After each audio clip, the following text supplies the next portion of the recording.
Hello guys, for today's video is the ami karon sa Imelda Dos kay nagpakiter silang Sir Danilo Balmoria. So mao ni guys, naghinahinay na mi diri og sit up kay ugma na ang event. So please watch the full video guys.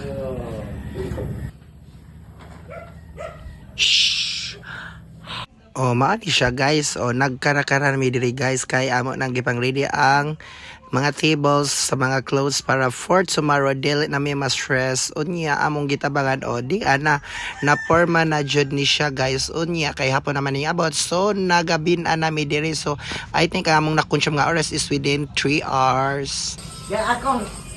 Guys, diara nagabin-an na jud ni kay hapon mamining abot. So pohon additional na lang ni sa mga food. So, mauna ni siya, guys. What you waiting for? So, thank you and God bless. Love you all. Bye-bye.